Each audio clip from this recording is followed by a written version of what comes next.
is for the worst, then I'm prepared to handle that as well. But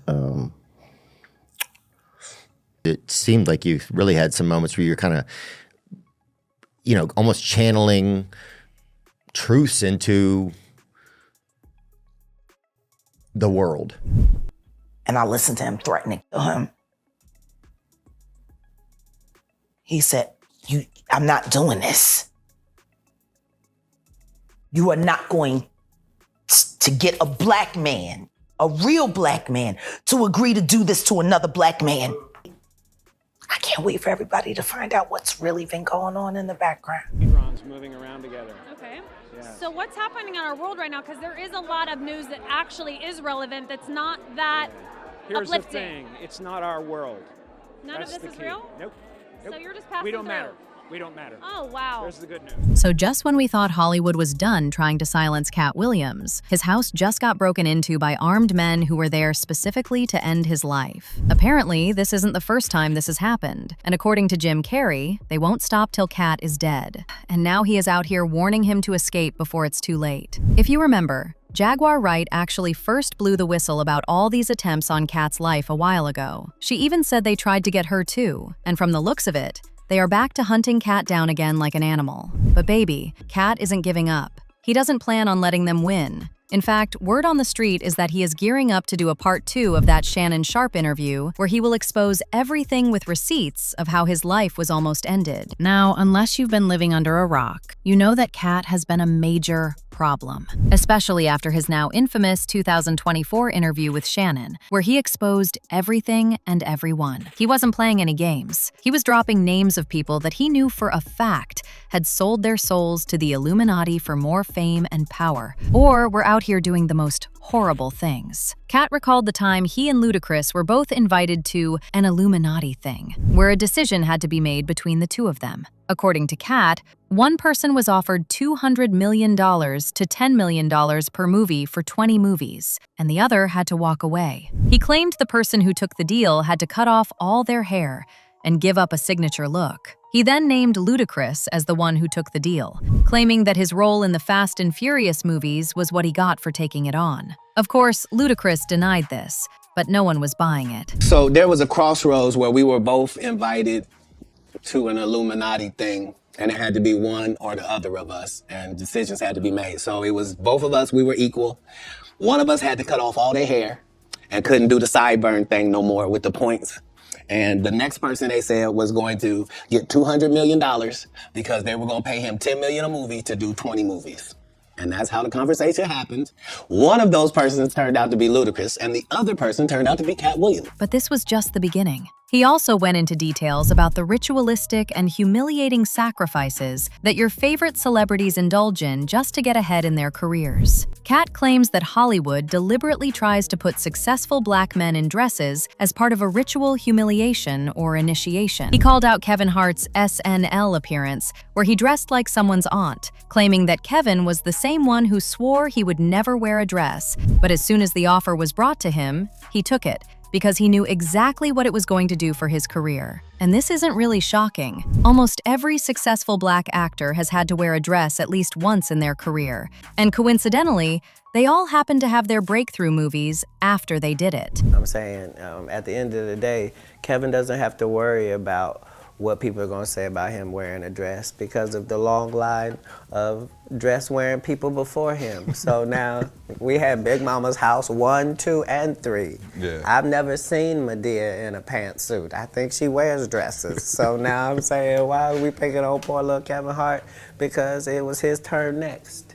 In 15 years in Hollywood, no one in Hollywood has a memory of going to a sold-out Kevin Hart show, there being a line for him ever getting a standing ovation at any comedy club. He already had his deals when he got here. Have we heard of a comedian that came to L.A. and in his first year in L.A. he had his own sitcom on network television and had his own movie called Soul Plane that he was leading? No, we've never heard of that before that person or since that person. What do you think a plant is? My frustration with Katt Williams comes from, you keep pointing at Hollywood. Hollywood this, the white man, this, and this. When do you take responsibility for your actions? You had the shot. Katt was in that position at one point. You were the guy. Yeah. You f***ed off promo shoots. You off your promo trips that they had set up for you. You became a risk to the studios, which is why the studios stopped fucking with you. Why was he a risk? He chose. Anyway, Katt turned the heat up when he went into never-before-heard details about some people in Hollywood sacrificing their loved ones to the devil as tribute. He explicitly implied that Ricky Smiley's son may have died as a ritual sacrifice to keep Smiley in good standing with the industry. His reasoning? Shortly after his son's death, Ricky went on air to talk about Katt allegedly stealing a movie role, and Katt said he found it deeply suspicious that a grieving father's priority was a Hollywood role dispute, unless, of course, he knew his son was going to die anyway and already mourned him months before it actually happened. And even though this sounds crazy, it wouldn't be the first time a celebrity has said it. Kanye West also said his mama was sacrificed. You let Ricky Smiley sit here and you said out that mouth, you stole Friday After Next, the one I was in. I wish all of America fumbled a bit when that happened. He told everybody, it should have been my role. Everybody on the scene. Why do you think no cast member has ever said anything? He couldn't have played that role like you. I thought he Sir, no one, why no, he was with KD.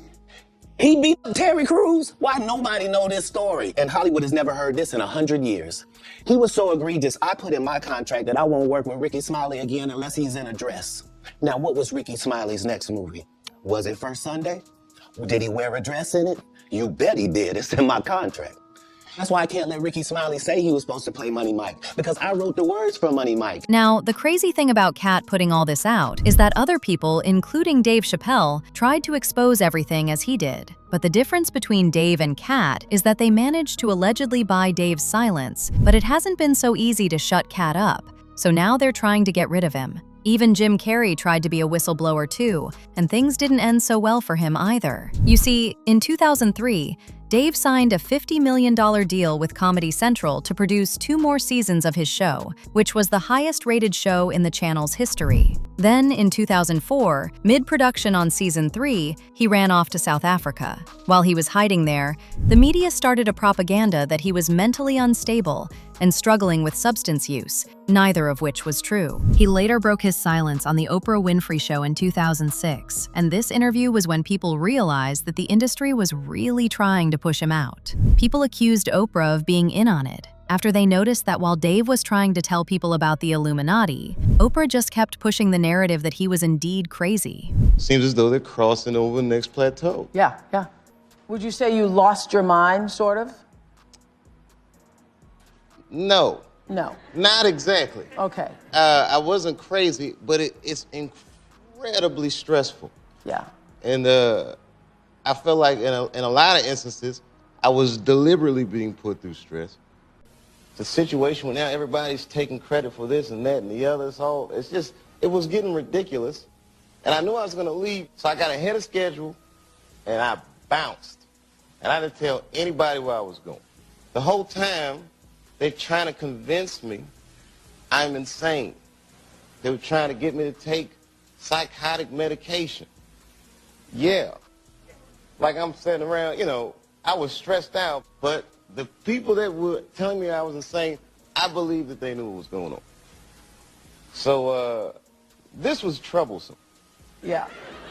I said, I'm not taking this medicine, man, because I know these people be trying to control you. It's very stressful for someone to constantly walk behind you and say, you're insane. Dave even went as far as pointing to multiple black celebrities who had public breakdowns, questioning why all these celebrities seemed to be losing their minds right after signing the biggest deals of their careers. He brought up Mariah Carey signing a $100 million deal and then taking her clothes off on TRL, Martin Lawrence running in the streets screaming that someone wants to take his life, and even him having to run away from a $50 million deal. What is happening in Hollywood?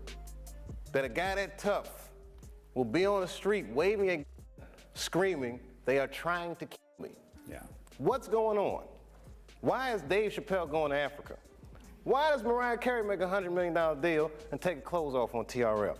A weak person cannot get to sit here and talk to you. Ain't no weak people talking to you. So what is happening in Hollywood? Nobody knows. The worst thing to call somebody is crazy, is dismissive. I don't understand this person. so they're crazy. And remember what Katt said about all these black men being made to go through the humiliation ritual of wearing dresses? Well, Dave also spoke about this. He said he was also forced to wear a dress, but he refused. Apparently, the producers tried convincing him that it was a rite of passage for all black men and that he had to do it. But, girl, he wasn't having any of it. I mean, I'm a conspiracy theorist to a degree. Like, when I connect dots that maybe shouldn't be connected, I don't know. But certain dots, like when I see that they put every black man in the movies in a dress at some point in their career, I'll be connecting them down like, wow, these brothers gotta wear a dress. That's happened to me. I'm doing a movie with Martin. Yeah. The movie's going good. So I walk in the trailer. I'm like, man, this must be the wrong trailer because there's a dress in here.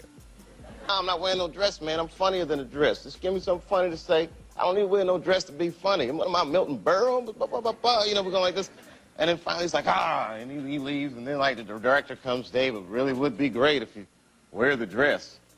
What is wrong? What is this, Brokeback Mountain in here? So comics that I've seen, man, you know, strong brothers, why they be putting us in these dresses? But the minute it was clear, I was adamant, I'm not wearing a dress. I'm not wearing the dress. All right, fine. Think of something else.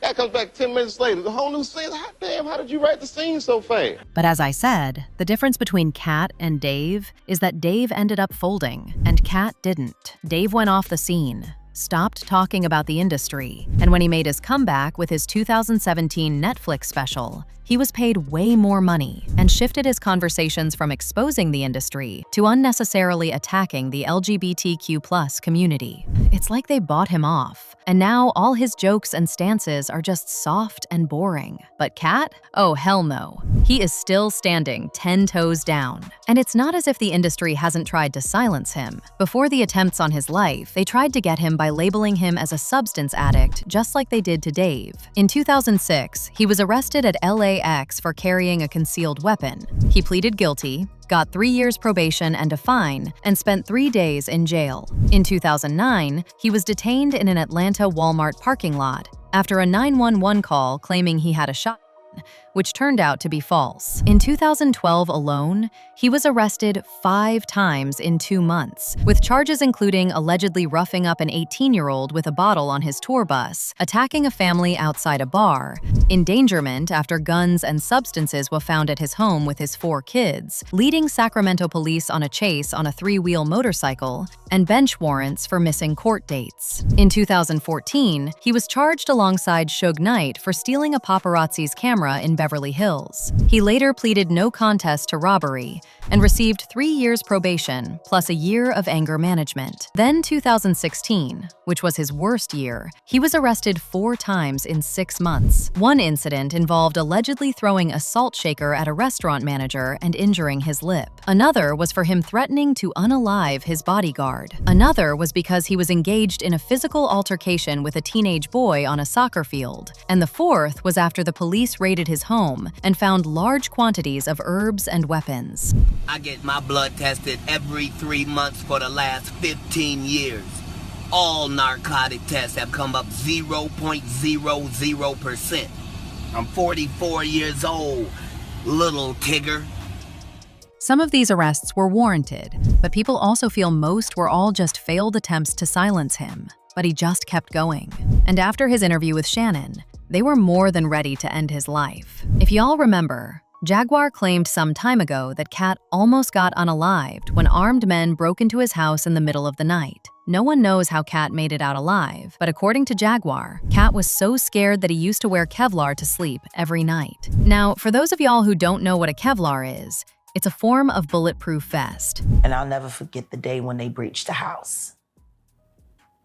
And I left. You know, back in that moment, Katt was still wearing Kevlar to bed. To bed. I would get in bed with him at night and he would have Kevlar on. Wow. In bed. It seemed like you really had some moments where you're kind of, you know, almost channeling truths into the world. I'm prepared to handle that as well. But, yeah, it was something.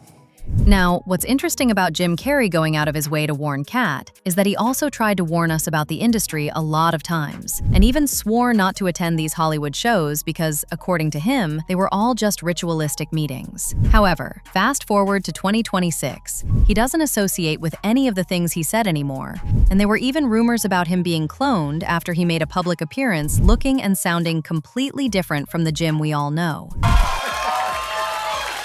Is that a gang sign? Have you, Oh, like you don't know what it is. You don't know what that is. I have no idea. Oh, you don't know. Jimmy Fallon doesn't know. David Letterman doesn't know. We don't know. All the comics and show business don't know what this is. I'm sick and tired of the secrets and the lies. It is the secret symbol of the Illuminati, and you're a part of it, and it is the all-mocking tongue. Oh.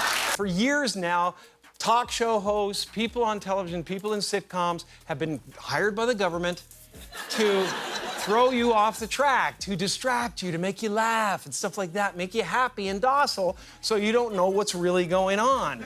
You know, when they get out there in the woods in a circle naked and they decide these things and, you know, and you know, look at him trying to come it up. It's hilarious. Here's all the evidence we have to confirm that Jim Carrey has been cloned in less than 1 minute. Alright, so to start off, here's what Jim Carrey looked like a year ago, and here's what he actually looks like now. Definitely a very noticeable difference, and many say he is looking completely unrecognizable. Next, as you can see all the way up at the top, Jim Carrey's eye color has been brown literally his entire life, and well, the other day when he was spotted at an award show, his eye color was actually light green.